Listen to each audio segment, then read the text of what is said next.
नमस्कार दोस्तों।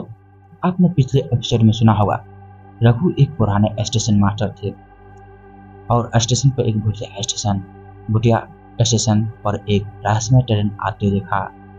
ट्रेन के अंदर खाली थी लेकिन उसके भीतर खौफनाक चीजें हो रही थी। एक 50 साल पुराना टिकट और धुंधला परछाई रघु की जान के पीछे पड़ा था। ट्रेन की लाइटें बंद हो चुकी है और चारों तरफ अंधेरा छा गया। रघु का दिल तेजी से धड़क रहा था। उसे अपनी सांसें सुनाई दे रही थी और उस रहस्य में साए की धीमी वे हिम्मत जुटाकर ट्रेन से बाहर भागने की कोशिश करता है। वे ट्रेन के दरवाजे की ओर दौड़ता है लेकिन दरवाजा जाम हो चुका था। वह जोर लगाकर दरवाजा खोलने की कोशिश करता है लेकिन दरवाजा टस का मस नहीं होता है। तभी उसे ट्रेन के अंदर से धीमी धीमी हंसी की आवाज सुनाई देती है। तुम यहाँ से नहीं जा सकते रघु। आवाज फिर गूंजती है। रघु का खून जमने लगता है। रघु की शरीर से पसीना छूटने लगता है। वह पलटकर पीछे देखता है लेकिन ट्रेन में कोई नहीं है। उसकी आंखें के सामने धुंधला छाने लगती है और अचानक ट्रेन के सभी दरवाजे खुल जाते हैं। रघु किसी ट्रेन के कूदकर स्टेशन पर वापस आता है। उसका पूरा शरीर कांप रहा था लेकिन वह भागते भागते स्टेशन मास्टर ऑफिस में पहुंचता है। वहां पहुंचकर वो अपने पुराने रिकॉर्ड में देखने लगता है। उसे याद आता है कि 50 साल पहले इसी स्टेशन पर एक भयानक हादसा हुआ था। एक ट्रेन पटरी से उतर गई थी और उसमें कई लोग मारे गए थे। उस ट्रेन को हमेशा के लिए बंद कर दिया गया था। वो पुराना फाइल्स खोजता है और उसे 50 साल पुरानी ट्रेन का विवरण मिलता है। जिसे ही वह उस ट्रेन की तस्वीर देखता है उसका दिल धड़कना बंद कर देता है। तब तस्वीर में वही ट्रेन है जो आज रात उसने देखी थी। और सबसे खौफनाक बात यह है कि उस हादसे में मारे गए लोग की सूची में रघु का नाम भी दर्ज है। रघु अपने आंखों पर यकीन नहीं कर पाता। मैं इस हादसे का हिस्सा कैसे हो सकता हूँ? मैं तो जिंदा हूँ। वह बड़बड़ाने लगता है। मन ही मन सोचने लगता है। रघु फाइल्स को एक तरफ फेंक देता है और अपने माथे से पसीना पोंछता है। तभी अचानक उसकी आंखें के सामने एक भयानक दृश्य प्रकट होता है। उसे स्टेशन पर भीड़ दिखाई देती है। लोग चीख रहे हैं, भाग रहे हैं और ट्रेन पटरी से उतर रही है। चारों ओर लाशें बिखरी हुई है और ट्रेन की बोगियों में आग लगी हुई है। इस दृश्य के बीच में रघु खुद को खड़ा पाता है लेकिन यह कोई सपना नहीं था।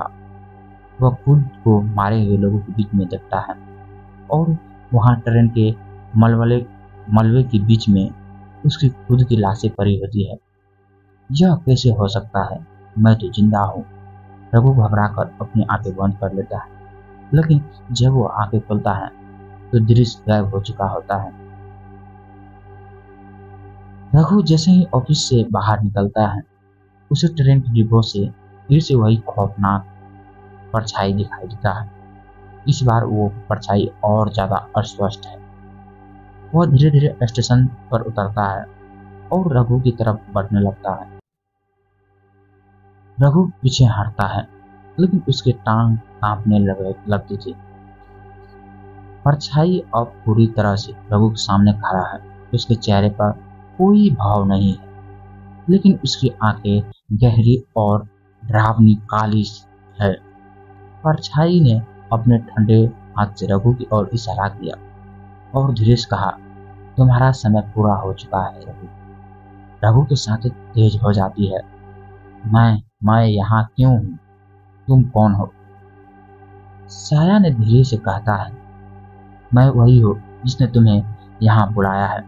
तुम इस हादसे का हिस्सा हो और अब तुम्हें वापस नहीं जाना होगा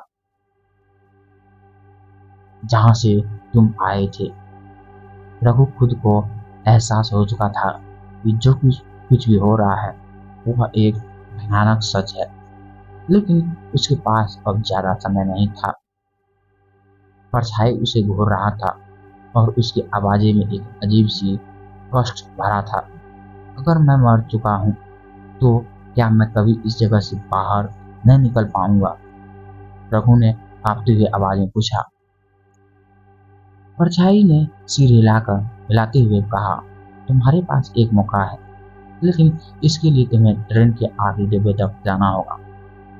वो हाथ में अपनी किस्मत का सामना करना पड़ेगा। रघु के पास अब कोई और रास्ता नहीं था। उसके पास केवल एक ही मौका बचा था। वे उस ट्रेन की आखिरी डिब्बे तक जाएं और जानने की कोशिश करें आखिर उसकी किस्मत क्या है। क्या रघु ट्रेन की आखिरी डिब्बे तक पहुंच पाएगा? क्या वो अपनी किस्मत को बदल पाएगा या फिर हमेशा के लिए इस विज्ञान स्टेशन का हिस्सा बन जाएगा? क्या रघु ट्रेन की आखिरी डिब्बे तक पहुंच पाएगा? क्या वो अपनी किस्मत को बदल पाएगा या फिर हमेशा के लिए इस भूतिया स्टेशन का हिस्सा बन जाएगा? अगली कड़ी में होगा इस रहस्यमय घटना का और भी खतरनाक खुलासा। तो बने रहिए द हॉरर स्टेशन में।